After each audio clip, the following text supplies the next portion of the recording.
Good morning. So today we're going to discuss the MS Access, which is under the Microsoft features. So for today, we're going to begin with the introduction or the brief history of the MS Access. So just a brief history about this. So Access debuted in 1992.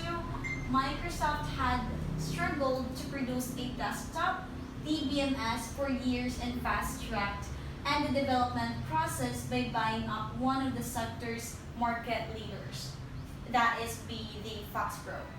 Although Microsoft continued to market and develop FoxPro, it was able to pick up some of the code and services of its new acquisition to jumpstart its own database engine product. So the transfusion was actually successful. So in late 1992, Microsoft released the very first version of the Access, which is the 1.0 desktop database application for the Windows operating system. An application was shortly replaced with version 1.1 in mid-1993 to include better compatibility with other Microsoft Office products of that time, and more importantly, introduce the ability of programmers to code this application using Access Basic. So version 1.1 had a lot of bugs and many performance issues, and in the same year, Microsoft released Windows 3.1 operating system along with Microsoft Office 4.3, and that is the Pro, as it needed the upgraded hardware. So software memory and the power supported by Windows 3.1. So this was a perfect desktop database application tailored for the small, medium-sized business that needed a low-cost database. So at that time, the capacity of a disk hard drive was less than 100 megabytes, and typical document file sizes were in the hundreds of bytes. So with MS Access, however, a database could grow very large in comparison, and files with surpassed 10 megabytes in size became the low RAM, random access memory, but the operating system managed. This sometimes caused data loss and data corruption, limiting how Access version 2.0 was used. So however, MS Access 2.0 was feature-rich database program which delighted the majority of programmers, developers, and the general users, but it needed some time, patience, and determination when designing a database because it was not deemed intuitive or user-friendly.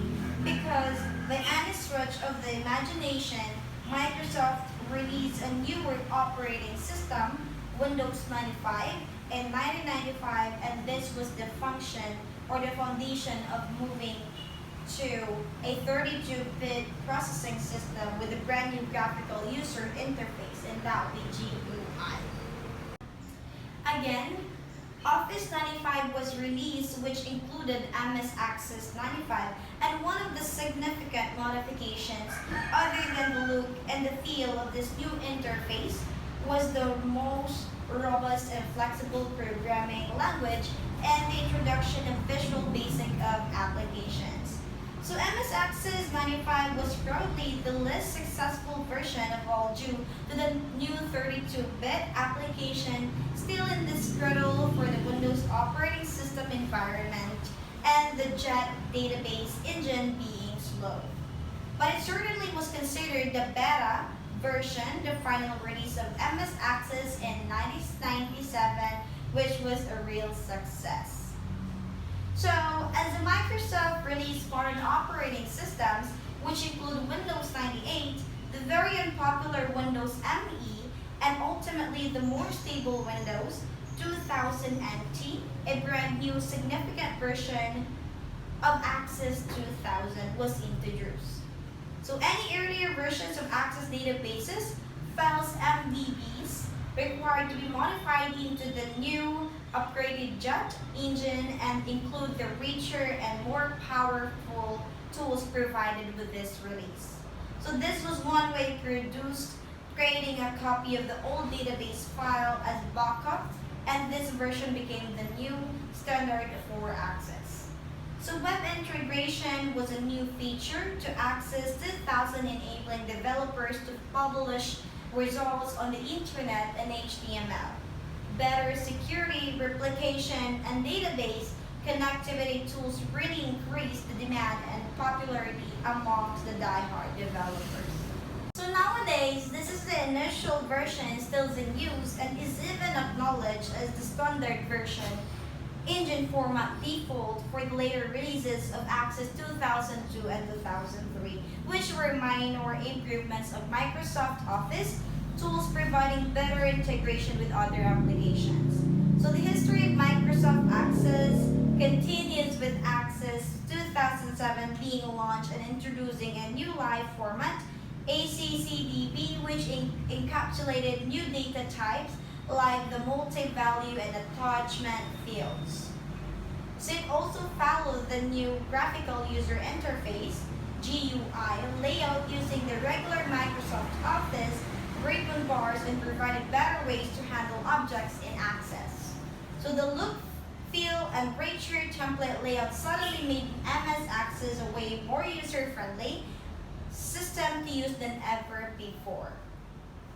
So users who use features like security, replication, and access pages will have noticed these features were dropped in version 2007, and accordingly the new MS Access 2007 still gives support for the previous file formats and their particular job feature. Access 2010 was released in the summer of 2010 and gives some new enhancement over previous versions. The new notifications or modifications are mainly to do with better integration with Microsoft SharePoint Server. MS Access 2010 is a minor upgrade to Access 2007 with new cosmetic modifications, still uses the ribbon bar through slightly modified, and now has excellent macros functionality with the new extension of data macros, making it more intuitive. But it's like doing a comparison of Access XP with Access 2003 when it comes to listing the differences. So actually this is how MS Access looks like. So you will see here, it looks like a Microsoft Word as well, but it has a different features and functions. So this will be the tables. You will see it in here. And then the queries, contacts extended, the forms, the reports, the macros, and the module. So this will be the database templates that the MS Access have. And also this will be the forms and how you're gonna do your editing, and also how you do some editing on your work. So this is how the MS Access looks like. So we are going to discuss right now the definition of the Microsoft Access.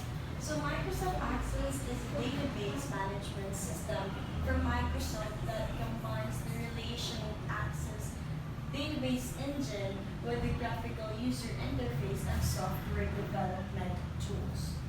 So Microsoft Access is a pseudo-relational database engine for Microsoft. So it is part of the Microsoft Office suite of applications that also includes Microsoft Word, Outlook, and Excel, among others. So Access is also available for purchase as a stand-alone product. Access using the Jet database engine for data storage. So Microsoft Access is Excel's smarter, older sister who thinks she always has a better way. In some cases, she may be right. So Microsoft Access has a benefits above and beyond a simple spreadsheet, allowing you to quickly analyze, extract, and share data as unusual information. So here we have the 5 advantages of the MS Access. So we have the 5 advantages here that I got in my reference in Google.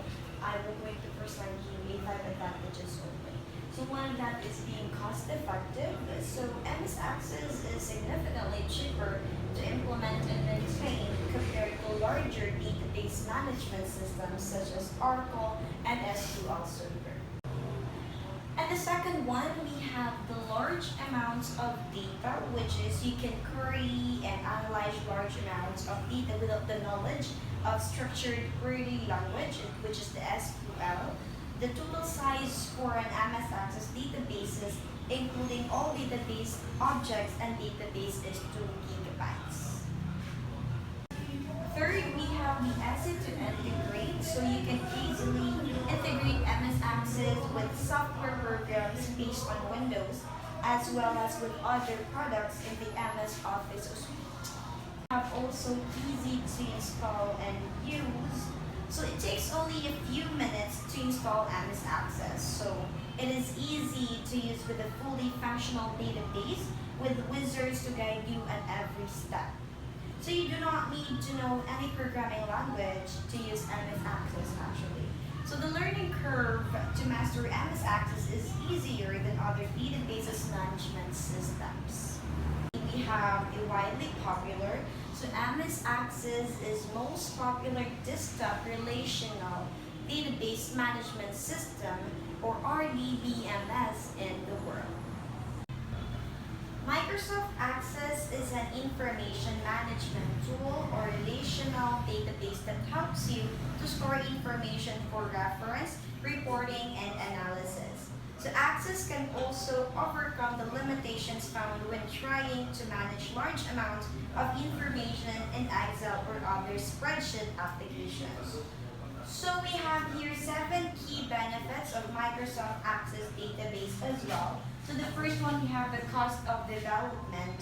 So one of the reasons why Microsoft Access is consistently the database of choice is that it is a less expensive alternative to larger database systems such as Oracle or SQL Server, which require a tremendous amount of setup and maintenance cost. And the second one, we have the software integration. So since Access is a Microsoft Office product, it has been designed to integrate well with other products in Microsoft Office suite. Access is such a widely used database system that other software manufacturers are more likely to provide the ability to interface directly to Access than any other desktop database system. And we have the ODBC, which is the Open Database Connectivity Compliant. So Access has the ability to use data stored in Access or JET, Microsoft SQL Server, Oracle, and other ODBC compliant data containers, including MySQL and PostgreSQL. So software developers and data architects have used Access to easily develop application software. So non-programmers, also known as power users, can use Access to build simple applications. So while some object-oriented techniques are supported, it falls short of being a fully object-oriented development tool. And we have the legacy data, which is Access has the ability to easily import metadata formats so that your existing data is not lost. This feature cannot only save hundreds of hours of input time, but also eliminate potential human input error. So distribution, so one of the benefits of using Microsoft Access is it's a JET database format, which contains not only the application but also the data in one file. The ability to have the application and data in one file makes it extremely convenient to distribute the entire application to various users who can run the application in disconnected environments. We have the next one is the scalability. So if your company is growing, one of the benefits of Microsoft Access is that it has a upgrade capabilities. So if the size of your database is continually growing and your performance starts to suffer, you can easily upgrade to SQL Server along with an Access Data Project or the ADP. And lastly, we have a NAT identifier. So that would be each piece of information is assigned to unique identifier. So this is extremely unique identifier, important since it controls that each piece of information is only entered once and eliminates human and duplication errors. So if the MS Access has a advantages and a good contribution to us, also it has a disadvantages. So one of that is MS Access ties you to Microsoft Windows. So for that, Access is not available for Mac or any other operating system. In other words, you are pretty much chained to Windows. So if you're primarily a Mac shop or have multiple users on Mac, you're out of luck.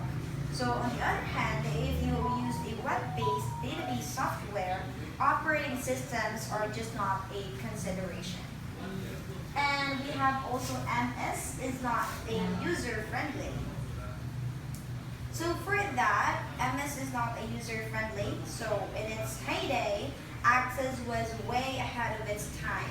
So for the first time, it empowered end users to create their own simple databases and applications.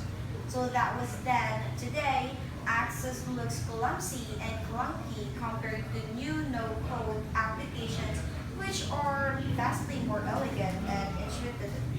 So also we have the MS Access is not user-friendly. In its heyday, Access was way ahead of its time. For the first time, it empowered end users to create their own simple databases and applications.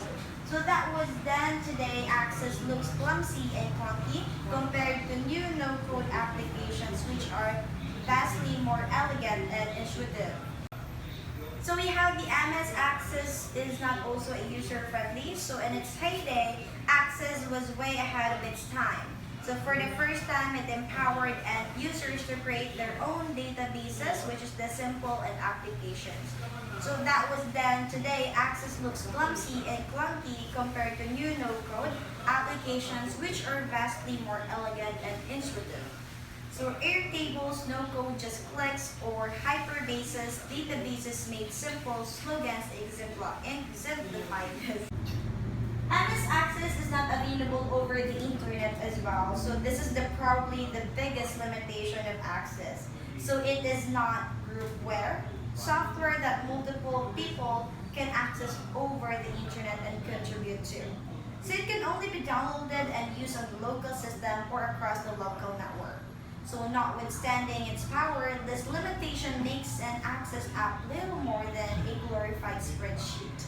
You can just send it back and forth asynchronously rather than using it as a modern workflow application that distributed team members can access and contribute it in real time.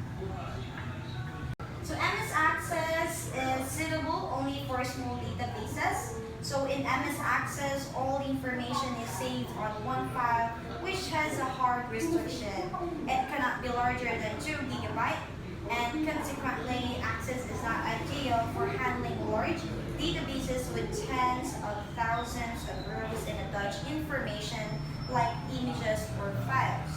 So it has been observed that MS Access slows down considerably when the data exceeds 1 GB.